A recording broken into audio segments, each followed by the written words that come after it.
Hi hello welcome. నటుడు సత్యరాజ్ తెలుగులో కూడా పాపులర్. కెరీర్ బిగినింగ్ లో కాలీవుడ్ హీరోగా సత్తా చాటిన ఈ టాలెంటెడ్ యాక్టర్ క్యారెక్టర్ ఆర్టిస్ట్ గా దూసుకుపోతున్నాడు. తెలుగు తమిళ భాషల్లో ఎక్కువ చిత్రాలు చేస్తున్నారు. బాహుబలి సిరీస్ ఆయనకు ఎనలేని గుర్తింపు తెచ్చింది. బాహుబలి చిత్రాల సక్సెస్ లో ఆయన పాత్ర ఎంతగానో ఉంది. బాహుబలి 1 విడుదల తర్వాత వై కట్టప్ప కిల్డ్ బాహుబలి అనే ట్యాగ్ బాగా ప్రాచుర్యం పొందింది. బాహుబలి సిరీస్ అనంతరం తెలుగులో సత్యరాజ్ కి ఆఫర్స్ మరింత పెరిగాయి. ఆయన లేటెస్ట్ మూవీ వెపన్ జూన్ 7న విడుదల కానుంది. ఈ క్రమంలో టాలీవుడ్ మీడియాలో ఆయన ముచ్చటించారు. ఈ క్రమంలో కొన్ని ఆసక్తికరమైన కామెంట్స్ చేశారు.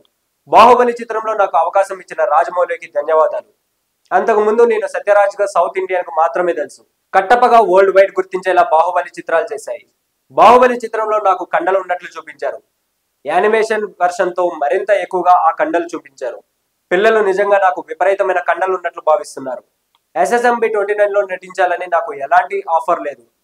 ఒకవేళ రాజమౌళి అడిగితే ఖచ్చితంగా మహేష్ మూవీలో నటిస్తాను. మోడీ బయోపిక్ లో నేను నటిస్తున్నానని పుకార్లు వస్తున్నాయి. ఆ పుకార్లో నిజం లేదు. నేను మోడీ చూడడానికి ఒకేలా ఉంటాము. దాంతో కొందరు మోడీ నా ఫోటో పక్కపక్కన పెట్టి వార్తలు క్రియేట్ చేశారు. అంతేగాని మోడీ బయోపిక్ లో నేను నటిస్తున్నానన్న వార్తలో నిజం లేదు అన్నారు.